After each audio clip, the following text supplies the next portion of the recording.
Hello and welcome to FHN Northwest. We're in Tommy Dunlin. Hey, buddy. Yeah. Hunting, fishing is my kind of style. 9 feet out behind me right now, so put your stopper up there on your mono. Yeah, it was a little bit of a slow grind in the morning, you know, and that happens sometimes. When you present it, you're sweeping it over an area. Now, when you get these big, wide areas, Yeah, those are the new Columbia River Popper McKay crab and shrimp gear. Picking wild berries off God's land and drinking my blood. There we go. Yes, indeed. Nicely done, buddy. Hunting, fishing That's a beautiful fish, Dwayne. Nicely done. Thanks for rolling me into it, Mike. Yes, sir. when it gets hot. I'm proud of all the things that I've got.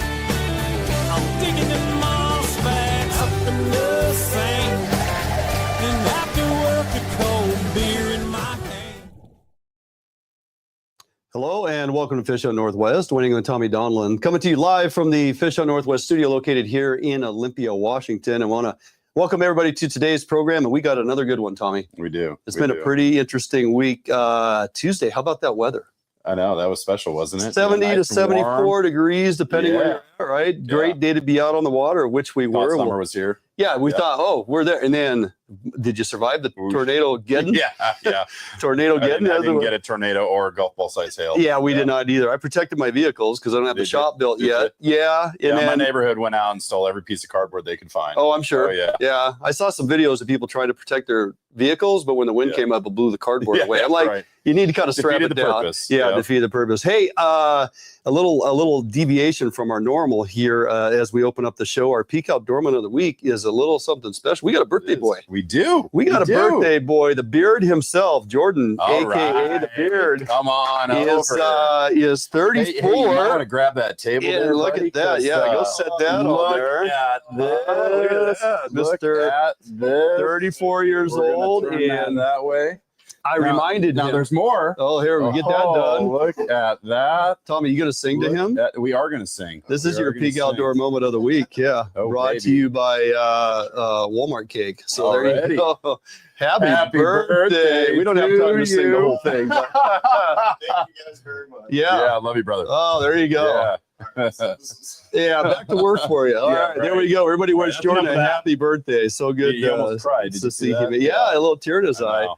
Made it past 33 though, so he's That's right. doing good. We appreciate everything he does. You know, he is the brains behind this operation, That's right. the producer here in studio, the infield camera work, all the stuff that we typically get out and do. Jordan's on the That's camera right. and just running it. So And Doing Dwayne a great- blames everything that goes wrong on Jordan, So he's he has to take the he's brunt my of it. scapegoat. That's right. All right, running down the show as we move along here. Hey, FHN on the water.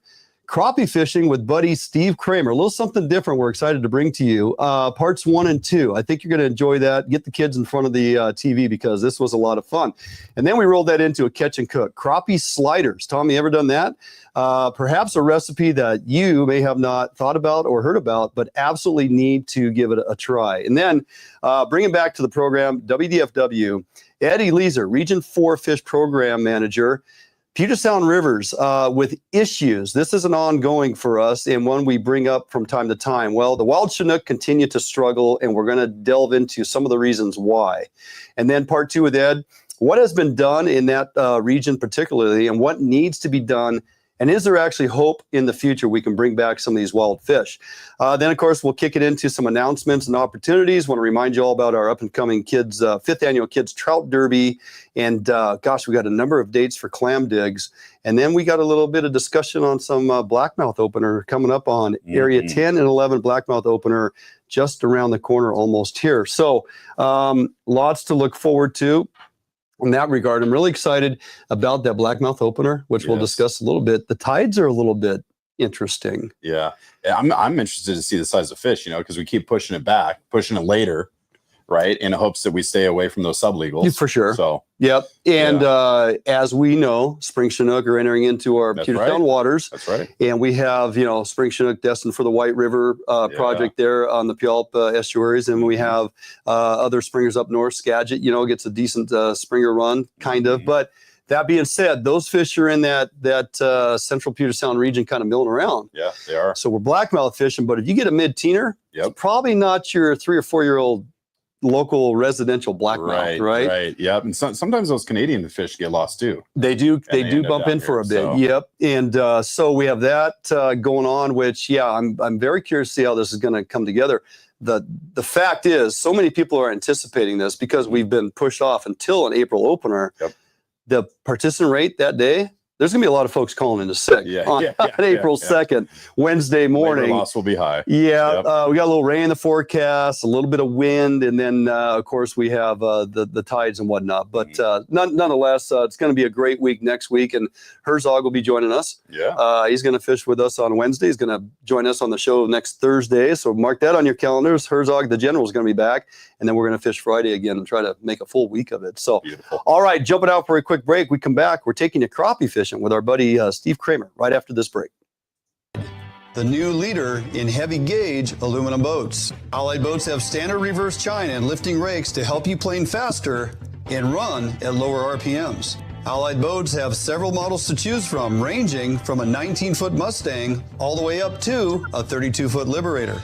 So regardless of what type of heavy gauge aluminum boats you are looking for, Allied Boats will have it for you.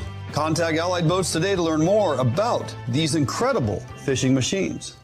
I make my living catching fish, not only as a tournament angler, but as a guide as well. Catching fish is important, and Gamakatsu hooks for me, you know, they kind of help take the luck out of fishing a little bit just because they're a high quality hook. Obviously have a really good reputation for being very strong and very sharp. Gamakatsu, I use their products every day in the boat, and, you know, big part of my success.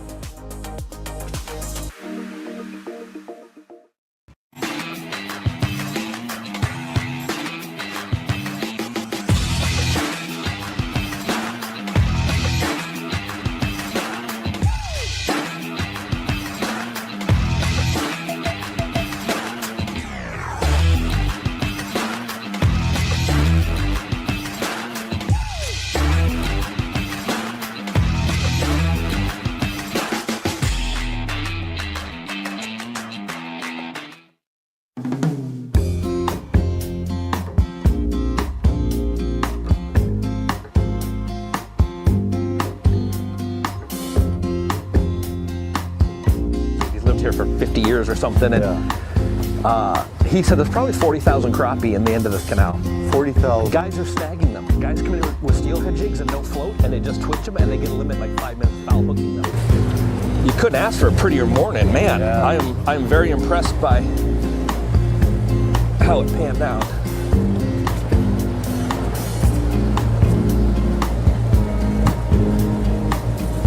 There you go.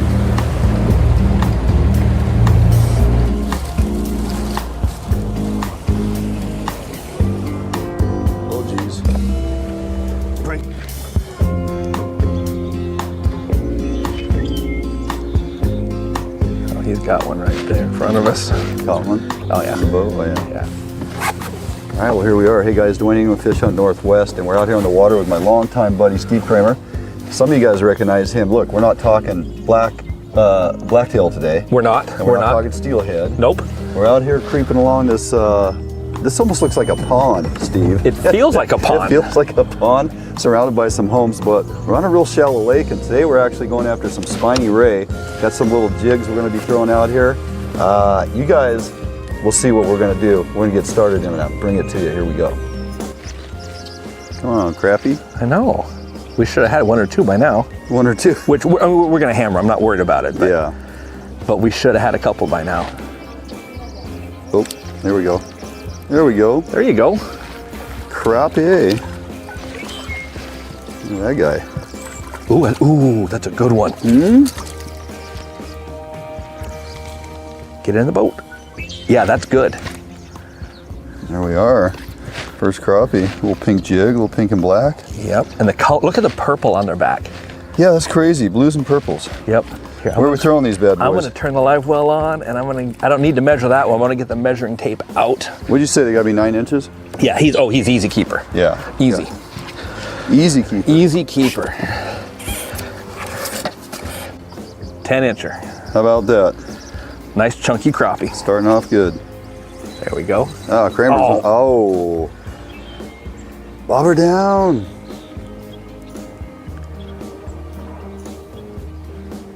It's like fish on the hump for kings, but for little people. Yeah. It's the scaled down version for sure. There we go. Oh, come on now. I'm getting chewed. Yeah, you are. Look at that bobber moving. Oh, he's on there. There you go. Ooh. Ooh, that's a good one. Yeah, that one almost sounded like it peeled a little drag. Get these little side planers on, you know. That's a keeper. That's a keeper. That's a 9-incher right there. Excellent. Nice little Perfect. chunky winter fish. There you go, yeah. The colors on them are what I enjoy. They're just beautiful fish. Got that purple on their back and Yeah. Clean too. Look how clean that thing is. It's just, yeah. yeah, then they're meat eaters. They're vicious feeders. I mean, they really eat a lot of smolt, and I'm gonna measure them just because. I can't believe it's 50-degree water in here. Yeah, it's not like There it's, you go. Here's a swimming. Oh, hey. Gone. Isn't that amazing? I looked down, I thought I had a loop in my line, so I'm looking at my spool. We've got all of that, and I was just waiting for you to do something with it. Here, I'm getting chewed. Kramer's getting bit. I'm getting bit. There we go. Hey, had a kid.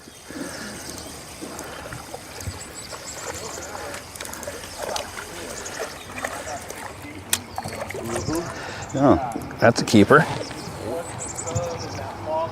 Oh yeah. So a little later in the season, they're going to be quite a bit fatter, aren't they? Yeah, they're lean right now. Once we get into spring and summer hatches, they're eating bugs like crazy. My favorite's the fall fishery for them. Yeah, because They you're coming really- off of the summer fatty. Man, they're a couple Fattening inches up. across the back. You get a heck of a nice street taco off of one 11, 12-incher. Yeah. Getting bit. Oh, there we go. There you go. Ah, yeah. You got a keeper. You actually pulled it down. I figure if they drain the bobber, they got to be close, but no. No. Look at that little dude.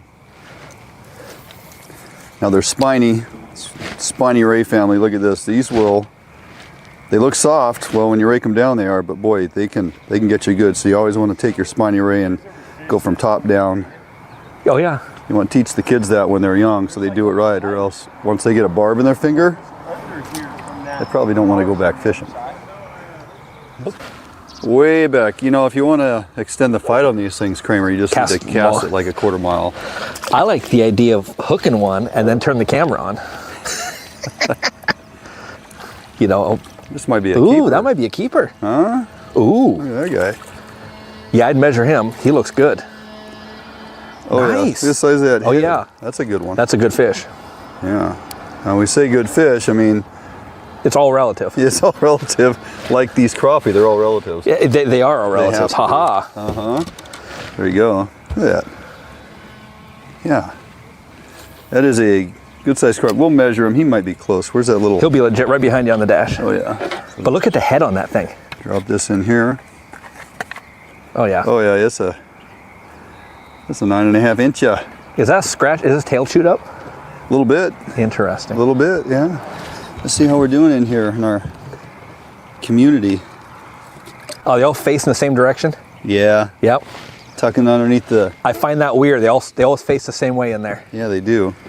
Interesting. These crappie are wearing me out. Arms tired. Back's getting sore. Not actually.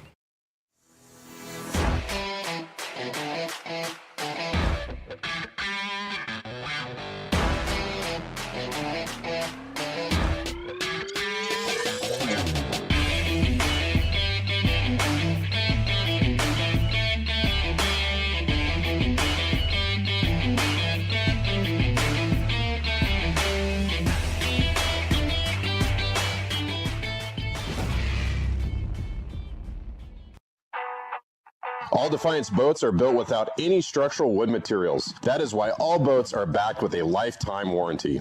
All Defiance boats come standard with large fish boxes that are fully insulated so that you can ice your fish properly all day. All Defiance boats are foam flotation filled and unsinkable for the ultimate in safety while fishing offshore. Before you buy any boat, stop by or call Defiance Boats today to ensure you are getting the very best glass boat your money can buy.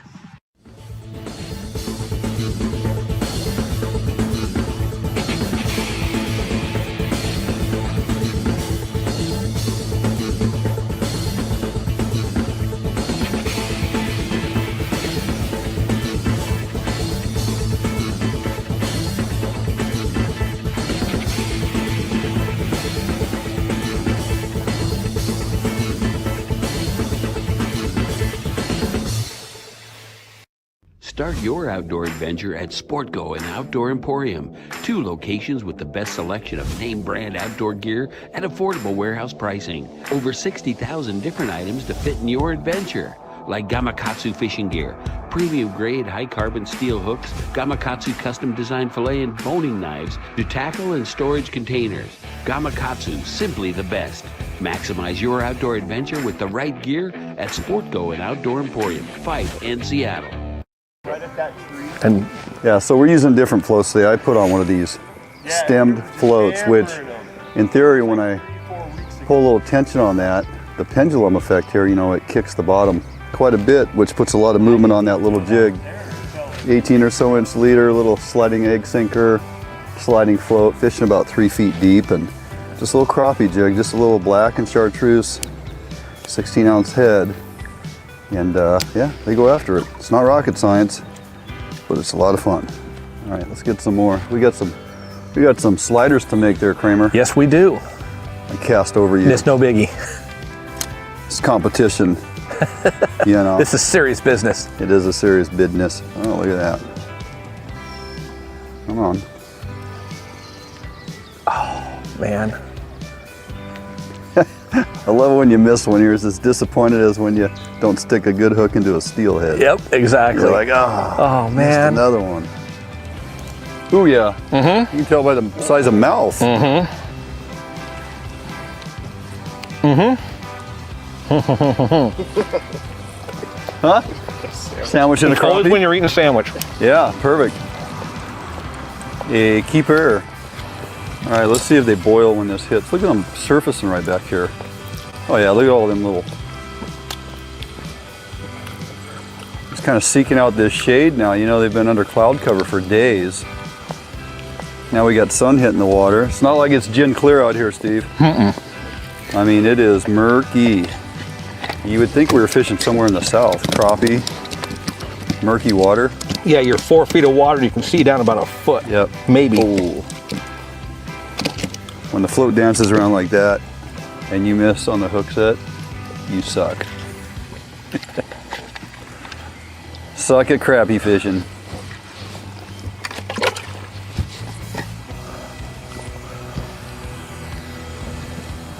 Come on, boys. Oh, there was no doubt on that one. Buried it. We're gonna have a keeper this time? Oh, look at that little. Sometimes these smaller ones are so much more aggressive. It's pretty amazing. Okay.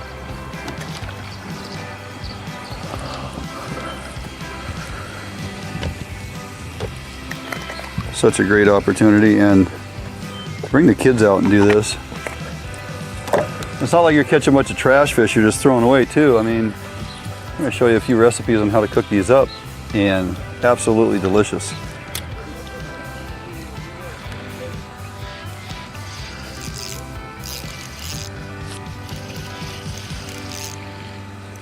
Sometimes all you gotta do is put a little movement on that. These stemmed floats work best. You just a little twitch and puts a little action on that jig, and they seem to grab a hold of it right after it moves, or right as it starts to move. So dead sticking isn't as productive. That's why I like a little bit of chop. Yeah, a little surface disturbance with a little breeze is beneficial too. It gets that jig dancing around for sure.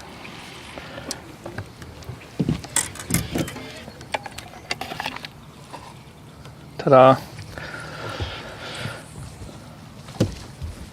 Oh yeah. You get a keeper? Yes, sir. I think over here in the back corner seems to be a little undersized. I'm getting more quality fish up here. Under that tree? Yeah, just out in the open, out in front of me.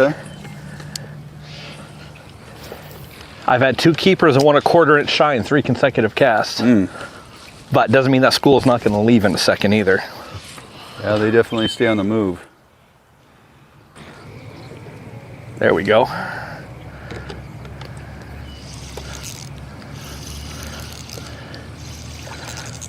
Bluegill. Bluegill? They just dig different. You can tell as soon as you hook them. Chunky little guy. Oh yeah. Went over to Steve's corner. Ooh, that's a keeper. One. That's a keeper. Yeah. Swing him in the boat. Here we go. Nice. Yeah, so back in the corner there, Dinkville here. Quality. Under Kramer's tree. Yes, quality. That's a good looking fish. Look at the head on that thing. Yeah, look at the hump.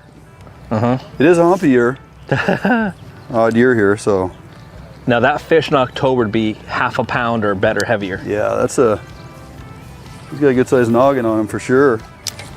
That's a good fish. Don't even need to measure him. Nope.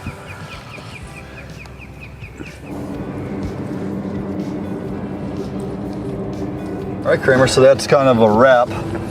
We're getting to that point in the early morning, afternoon here where probably time to get out of here. Look, we got, first of all, I had no idea this lake was so branched out in so many little coves and back pockets, sloughs. Goes forever and ever and ever. There's so much structure. Surprisingly enough, though, we found the crappie and some of the perch and the bluegill, as you guys saw, kind of, for the most part, piled up in just certain areas. Yeah, they're really condensed this time of year. They spread out when it gets warmer. Yeah, so therefore the reason why we probably saw the most boats and foot traffic along the shoreline, and really a nice little conducive area. Lots of good access. There's a campground here. People can come and bank fish. They pay it, $20 or whatever, stand on the shoreline and fish, but you'll get fish. What a great fishery for families. Get the kids out, right? That's what it's all about. Young, old, it's wheelchair accessible. Anybody can do it. Oh, that's a very good point. Anybody can do it. And it's so simple. I mean, we're fishing these slip floats. I changed this out to a weighted slip float. I wanted to get that weight out from underneath here, and I don't know what the difference was, but I put this rig on, and again, we're using these little crappie jigs that you have. 2-foot leader, little slip. I mean, we're never fishing more than maybe 3 feet deep. At tops. Right? Yeah, it's 4 feet deep in the channel we're fishing anyway. And they're just boiling on the surface anyway. So if you're down, 4 feet or just right at bottom, you're probably not getting bit very often. But this simple rig here, slow descent. And one thing I noticed, if you're not getting bit, just move that float a little bit. Wiggle it. If you have some breeze, you want a little bit of wind to get it to move. Yeah. You need a little bit of movement. They usually bite it on the drop. Yeah. They just like movement. Fish. If it's just suspended, Yeah, dead sticking ain't the thing to do, but a little wiggle, and that's why I really like stemmed floats, because that little bump right there puts a tremendous amount of little action on this thing. Raises, lowers, moves it, wiggles it back and forth. And then tipping it with those little crappie pellets that you have. yeah, right? these little guys are. And we had pink, we had the chartreuse, and just put that on the hook, and that's all it is. Real strong garlic smell. Yeah, it makes a big difference, I think. Huge difference. Yeah. Because I tried multiple times just throwing it out there and letting it sit, move it or whatever, and not getting bit, bring it in, put a pellet on, throw it out, and Yeah, within you probably seconds. catch 5 or 10 to 1 with a pellet, I think. Fantastic. I mean, great morning to get out here. Now we're going to get off the lake. We're going to go fillet out some crappie. We're going to cook up a little recipe. Yes, we are. Gonna be excited to eat some. Fantastic. Jump out for a quick break. Bring you all that right after this.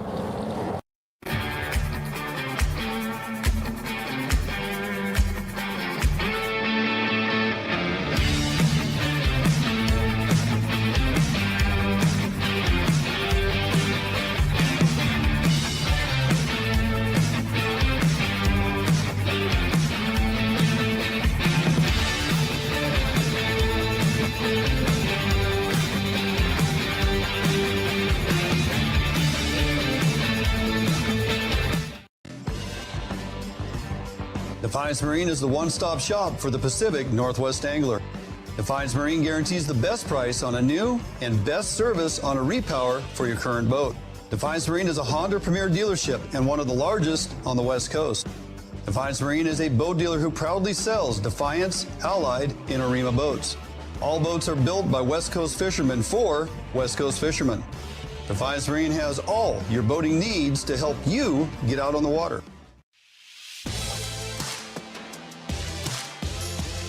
The Northwest premier upland bird hunting destination. Located along the beautiful Umatilla River in eastern Oregon. Fully guided bird hunts with expert guides and top-notch dogs. Enjoy comfortable accommodations and gourmet meals at the Riverview Lodge. Book your sensational hunting experience with Horseshoe Curve Outdoors.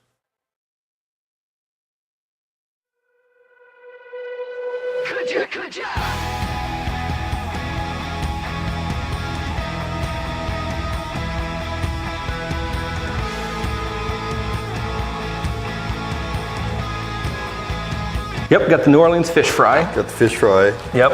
This is Roll, Dan. You gonna do a little one of my favorites. egg bath. Got egg bath with a little bit of milk in it, and we got our New Orleans fish fry right there.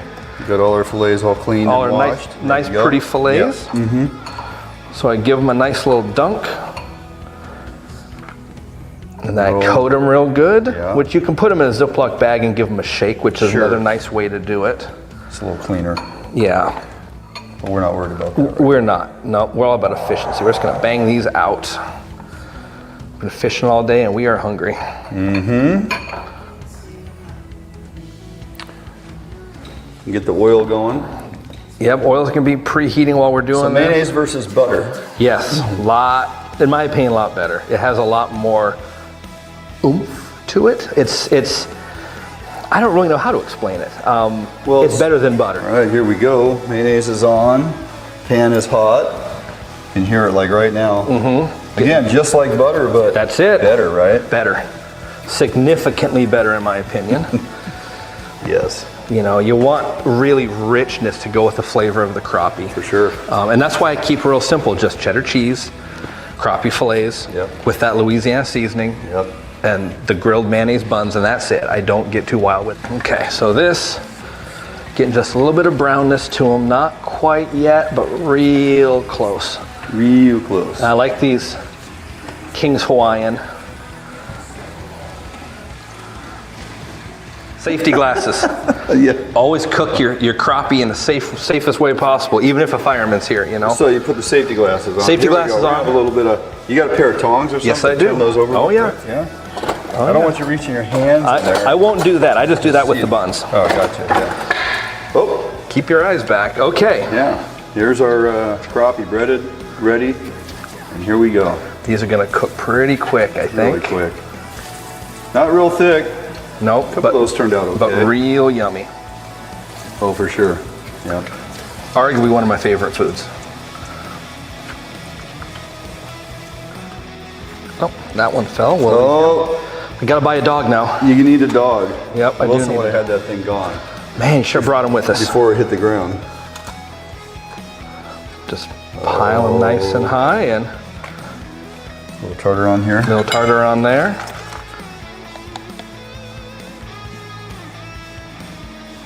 Got a little overzealous with the cheese on both sides, but that's fine. Slap her on.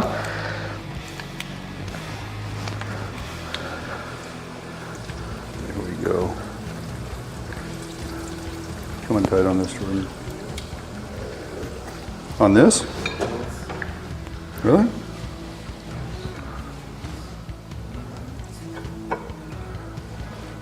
All right. Okay, we gonna try this? Some assembly required. There we go. Nicely done.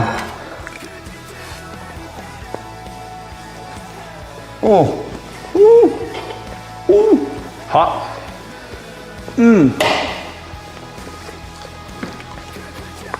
About burnt my tongue, but yeah. Top notch. Delicious. Absolutely. Change your life. The sweetness of that bun. Mm-hmm. With the sweetness of the tartar sauce? Yeah. And the cheese tones it down just a smidgen? Yeah, it's a good combination for sure. Okay, well, no complaints for me. Good, I'm glad you Go like out, catch them, come home, fillet them, cook them up, put into something different than just a standard fish fry. I mean, this is good too, don't get me wrong. I could eat that whole pile right now. Easy. Right? Unfortunately we could, because just throw it in the little slider bun, the Hawaiian bun with the cheese, and just this thing works. So great recipe, my friend. I'm glad you liked it. Hopefully people try it at home. Super easy, super simple. Works with any white meat fish. Yeah, good point. But I love Louisiana seasoning. It's super simple, super basic. You can't mess it up. No, nicely done. So, all right, we're gonna enjoy these. Jumping out for a quick break. We'll be back in studio right after these are gone. A Northwest favorite for almost 40 years, Arima boats are manufactured with pride in Bremerton, Washington. All Arima boats are built without any structural wood materials. That is why Arima boats are backed with a lifetime warranty. Arima can offer every boat with Honda outboard packages so that you can take advantage of the reliability and 5-year top-to-prop warranty from your Honda outboard. Call or stop by Arima Boats today and let them help you get into your very next boat.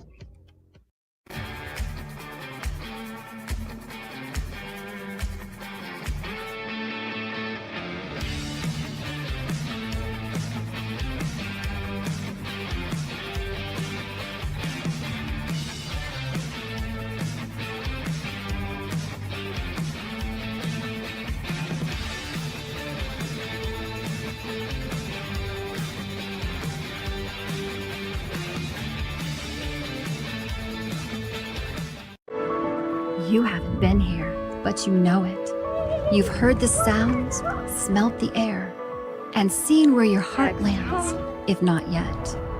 You haven't been here, but you've longed for a destination near or far. A place where discovery and history thrive for young eyes and old alike. You haven't been here, but you're on your way to a place not far. ExploreTheDalles.com. I make my living catching fish, not only as a tournament angler, but as a guide as well. Catching fish is important, and Gamakatsu hooks for me, you know, they kind of help take the luck out of fishing a little bit just because they're a high quality hook. Obviously have a really good reputation for being very strong and very sharp. Gamakatsu, I use their products every day in the boat and, you know, big part of my success.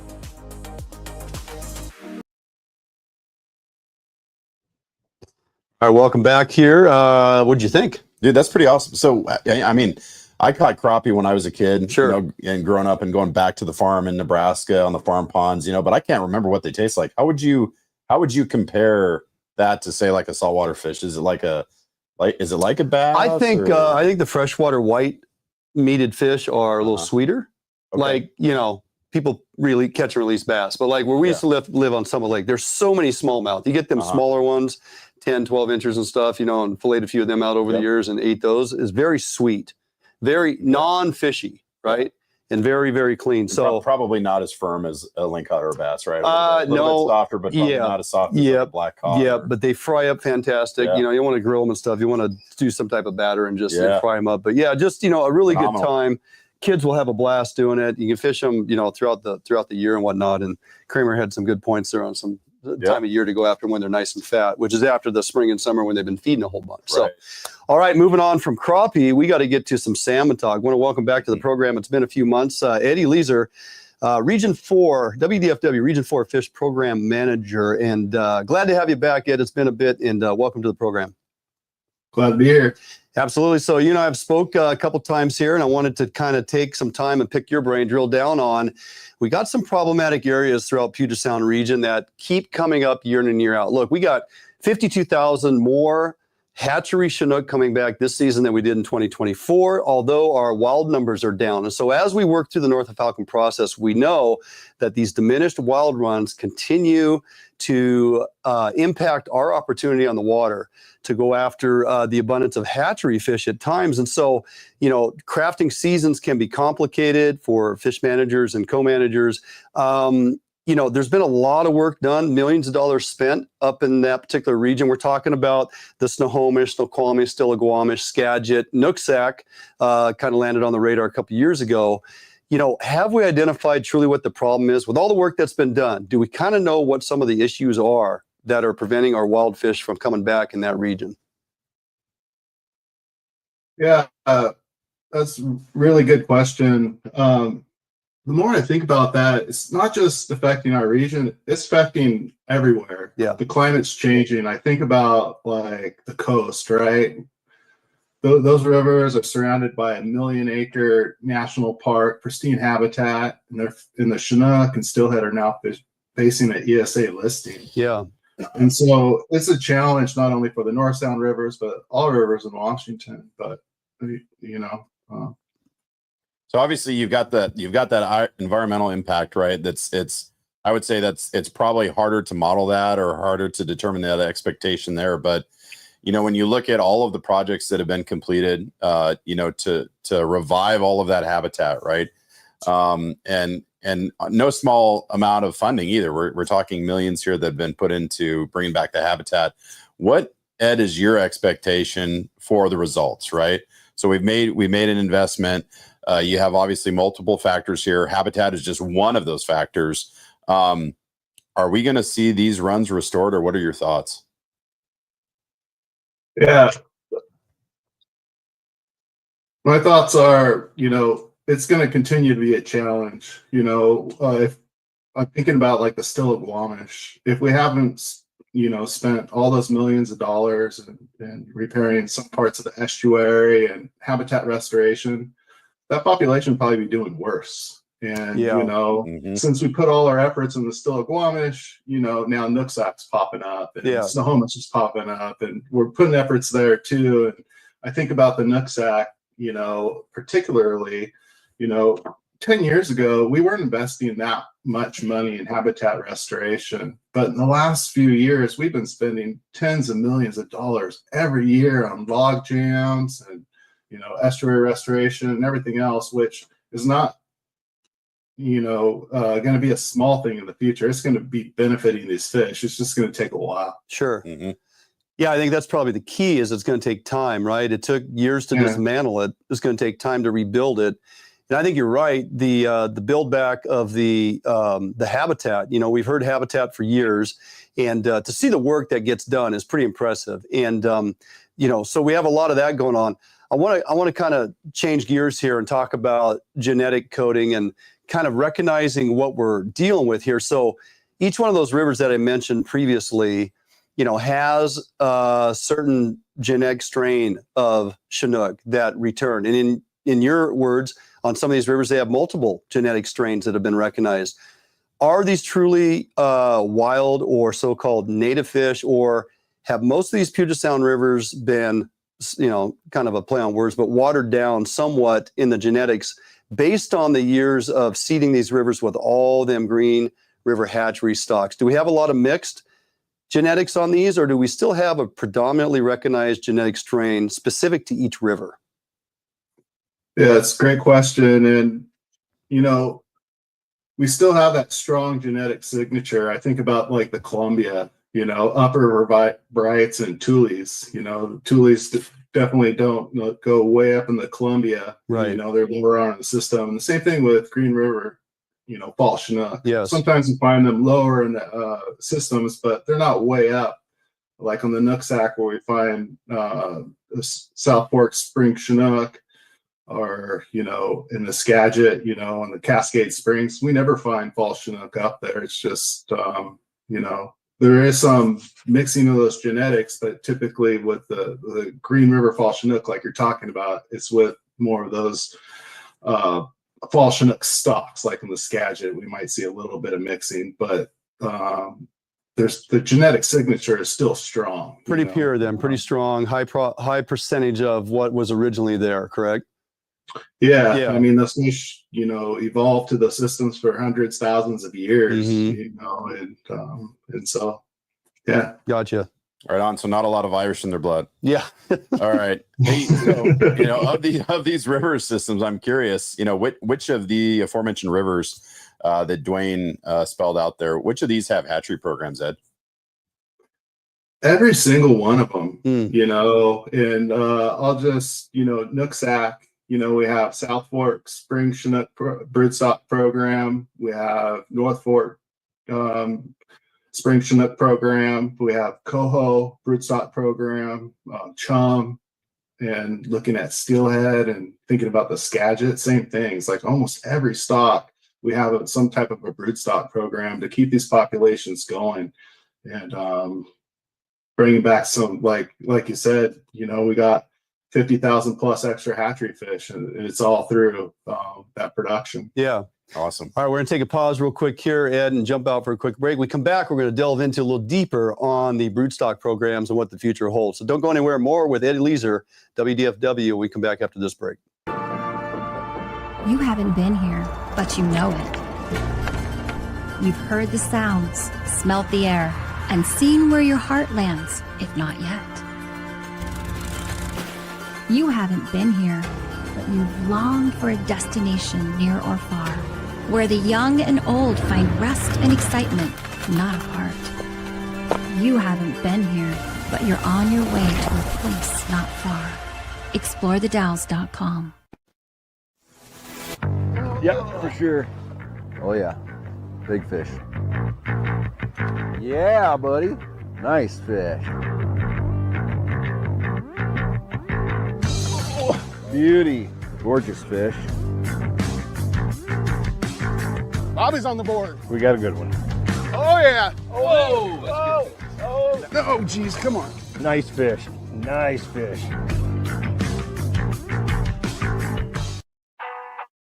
All Defiance boats are built without any structural wood materials. That is why all boats are backed with a lifetime warranty. All Defiance boats come standard with large fish boxes that are fully insulated so that you can ice your fish properly all day. All Defiance boats are foam flotation filled and unsinkable for the ultimate in safety while fishing offshore. Before you buy any boat, stop by or call Defiance Boats today to ensure you are getting the very best glass boat your money can buy.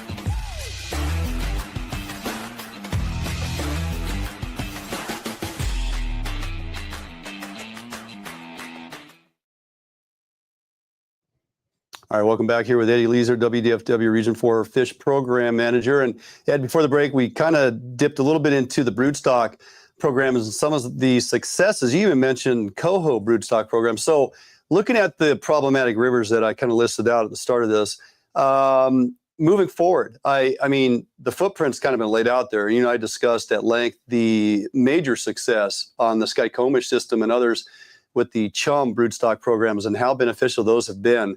Does the future hold, more room to kind of build out these focused Chinook broodstock programs on each of those rivers that we're talking about? Yeah. As native stocks become more challenged, we have opportunity to help them out. I'm thinking about like on the Nooksac with North Fork Spring Chinook. Just about 15 years ago, we couldn't find very many South Fork springers on the spawning grounds. We actually had to take juveniles and then start the captive brood program. Oh, wow. This year we have hundreds of fish coming back, but now on the North Fork, we only have 35 fish coming back. And so we're working with the Forest Service, get some acclimation sites up there so we can get fish seeded to the higher parts of the spawning ground so they can turn around just like the South Fork Spring Chinook do. Mm-hmm. And, on Skagit, we're looking at the Snohomish, where fish need help. We want to help them, but we want to do the right thing. So it's not just like something we do overnight. Sure. Yeah, right. So Ed, when you talk about these broodstock programs, I'm wondering for like a Chinook broodstock program, what does that look like? You're catching fish in, maybe lower part of the river system. You are not keeping them segregated. Or you keeping them in that specific river so that you don't get this genetic crossing? What does that program kind of look like for Chinook? Yeah, every river's a little bit different, but typically we'll take the genetic material from that river, raise it out of hatchery, and put it right back into that part of the river. And so they know to come back to the best part of the habitat. And then when you release them, are you releasing them, are they smolt size? Kind of give us an idea of how far do you rear those fish before you release them? Yeah, it's great question. We work with Mother Nature. You know, these fish have evolved to outmigrate during the spring flooding time, you know, when the rains start coming and snow melts and a lot of color. And so that's about the same time that we're releasing these fish. And so when it comes that time, we'll start seeing them smolting up, and then we'll start releasing them within our work windows. So we're talking about specific broodstock programs, selective to each river, and keeping those fish within that tributary or basin that they're genetically, from. When we take a look at that, Ed, you had mentioned the one river there with 35 returning adults. Let's say you're able to capture 11 spawning pair. And let's say year one is 11 spawning pair and you get a certain amount of egg take. What would an ideal program look like as you build it out? Like what's an ideal amount of spawning or breeding pairs that you would like to see on any of these given rivers to be a successful program? Yeah, our main concern when we're doing a lot of these broodstock programs is not mining that wild population. And so we try to take less than 20% of what's out there naturally, and then start building from that. And as we start getting more returns coming back to our hatcheries, we start building it up. I'm thinking about like on the Nooksac again, chum, we started that program at 0, and it took us 10-15 years, but last year we released over 7 million. Yeah. And so that's impressive. That is crazy. Isn't that great? Yeah, for sure. And I think so. The big takeaway here, Ed, is that when we look at the modeling that goes into the North of Falcon process and the season setting, and then especially looking at the Puget Sound runs, it really comes down to these few rivers that are really struggling to get back to where they need to be escapement wise. And I think it's important for people to understand that, because if you have one run that is really struggling, right, that dictates your ability to fish in all of the Puget Sound, on all of those mixed stock fish. Yeah. Definitely. Yep. So, one thing that we've understood here is, a lot of work, millions of dollars have been spent. Habitat restoration is going to continue. Broodstock as it moves forward. I mean, we're talking about time, Ed, really. It's going to take time to rebuild these runs. And as the runs rebuild, as Tommy just alluded to, the more fish we're getting to return to Puget Sound and we get those wild numbers up, the more access we have to the fish that are being reared out of the hatchery programs that are being put out there for recreational and commercial harvest. So, we can't just walk away from this and figure these rivers are a lost cause. That is not part of the program. These rivers have to be successful so our hatchery programs can be successful and everybody wins. So we appreciate all the work you guys are doing as fish program managers and working with the co-managers and the habitat restoration. And again, it's going to take some time, but we do appreciate all the effort that you're putting in and taking time jumping on here again with us today. Appreciate it. And grab your waders and get on the river and go catch some fish. You got it, buddy. Good. All right. Talk to you soon, my friend. All right. Ed Eleazer, Region 4 Fish Program Manager, always willing to come on here with the information. Jumping out for a quick break. We'll be right back. The Northwest premier upland bird hunting destination. Located along the beautiful Umatilla River in eastern Oregon. Fully guided bird hunts with expert guides and top-notch dogs. Enjoy comfortable accommodations and gourmet meals at the Riverview Lodge. Book your sensational hunting experience with Horseshoe Curve Outdoors. Start your outdoor adventure at Sportgo and Outdoor Emporium, 2 locations with the best selection of name brand outdoor gear at affordable warehouse pricing. Over 60,000 different items to fit in your adventure, like Gamakatsu fishing gear, premium grade high carbon steel hooks, Gamakatsu custom designed fillet and boning knives to tackle and storage containers.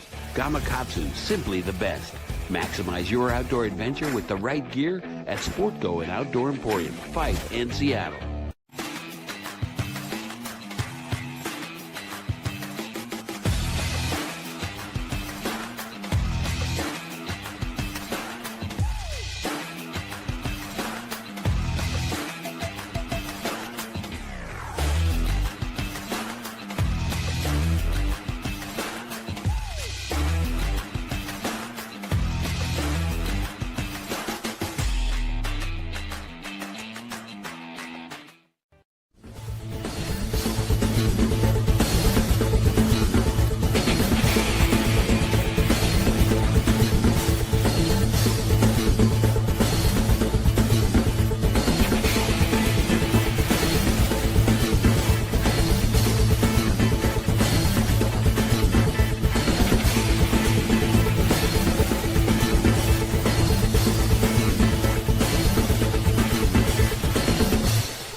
All right, welcome back. Once again, always great info with Ed. Yeah. And one thing we're learning over time, Tommy, is that, that particular region of Puget Sound, so much work getting done, and all hands on deck, man. WDFW, the state, the co-managers, everybody's on board, millions upon millions of dollars. And,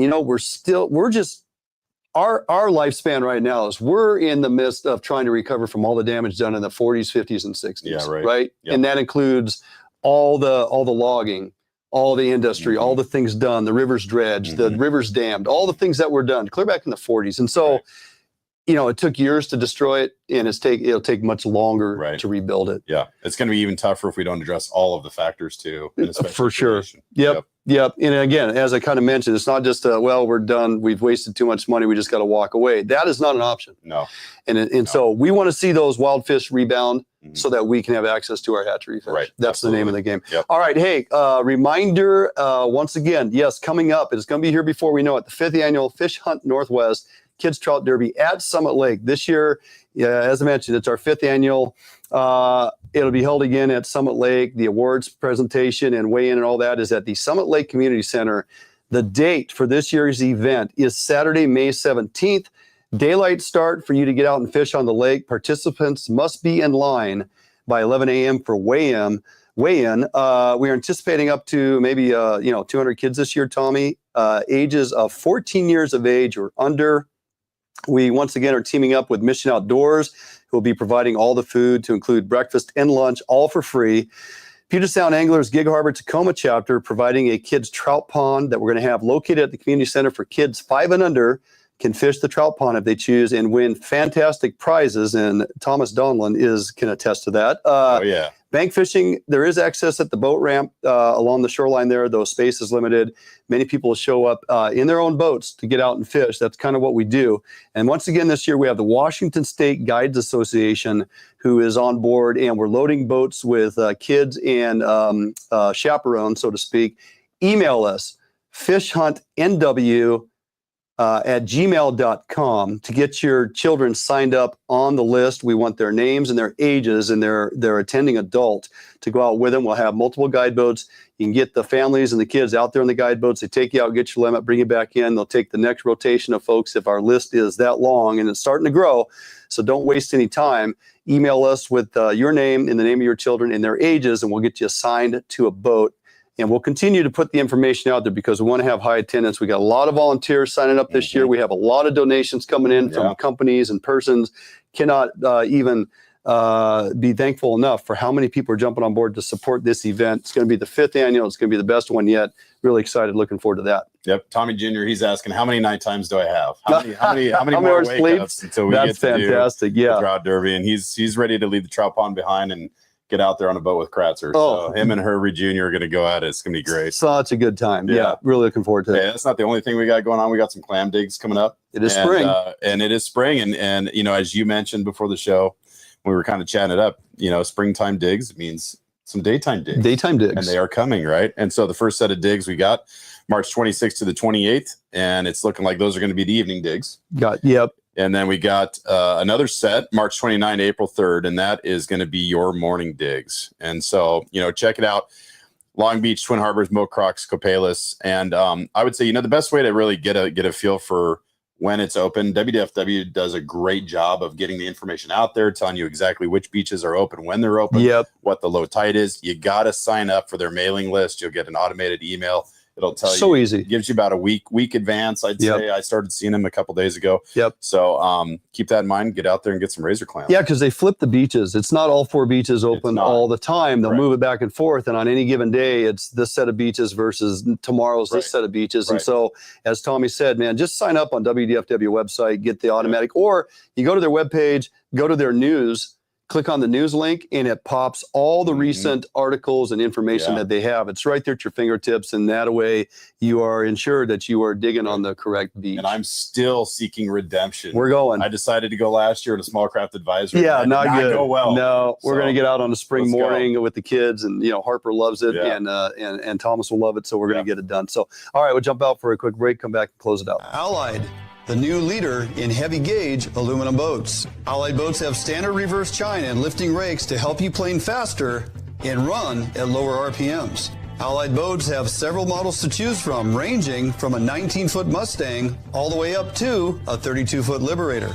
So regardless of what type of heavy gauge aluminum boats you are looking for, Allied Boats will have it for you. Contact Allied Boats today to learn more about these incredible fishing machines.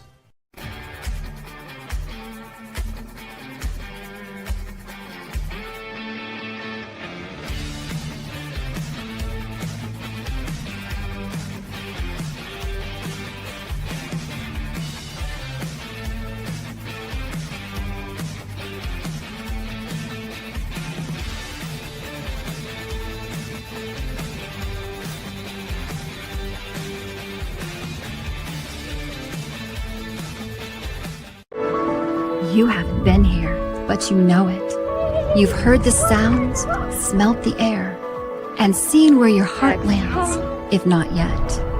You haven't been here, but you've longed for a destination near or far. A place where discovery and history thrive for young eyes and old alike. You haven't been here, but you're on your way to a place not far. ExploreTheDalles.com. All right, well, there you kind of have it as we wind it down here. Now, look, I mentioned at the start of the show, I'm excited about next week. I know. I am too, man. It's going to be great. I can only imagine the amount of boats that are going to show up for this blackmouth opener. Yeah. Look, historically, we're fishing blackmouth from November to April. Right. Crappier weather, tougher conditions. Cold, fish are miserable. smaller. Yep. Yeah. You're basically steelhead fishing on the saltwater, right? That's right. Your hands are miserable. You're cold. And then we've due to management and decisions made and recognizing what the impacts are, we've kept pushing it back. Now, even last year we had a March 1 opener. Right. Yep. And we were up there, Matt and I and Jordan, we spent a couple weeks up there fishing, and I think we got I'm trying to remember what we had last year, but we didn't have an impact of sublegal encounters, I don't believe. I think we hit our quota, and we talked about that, if I remember right. So, those types of management decisions, when what gets you off the water is that we've hit the quota versus sublegal encounters or wild fish encounters, it makes you feel a sense that we're heading in the right direction. Now we've bumped it to April. Yeah.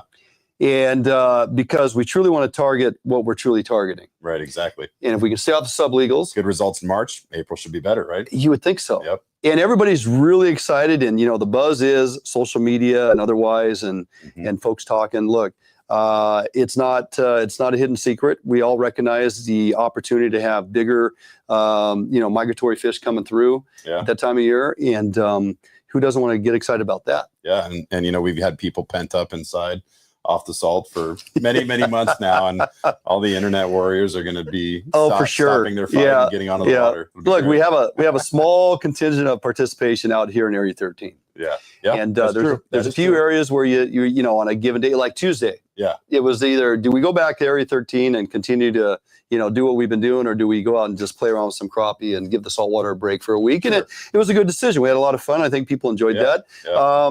But we'll be back on the salt as soon as this next Monday, and then Wednesday's that opener. Herzog's joining us, as I mentioned, and that's going to be a hoot. And then we'll do the show next week, and we'll be back up there Friday. We'll have to see, with that amount of pressure, that amount of boats, and that amount of people participating in this blackmouth opener, how many days are we going to get? Yeah. How many weeks? Do we dare say a month? I'll be curious. I'd love it. Anyway, so weather is up and down throughout the weekend and into the week. We're looking for windows of opportunity with nicer weather coming. And as we roll into spring, lots of things happening and lots of stuff and content for us to bring to you. And we're excited about that. It's time to get fishing, folks, and we're going to be doing exactly that. So have a great week. Have a great weekend. Get outdoors. Get something done. We'll see you next time right here at FHN Northwest.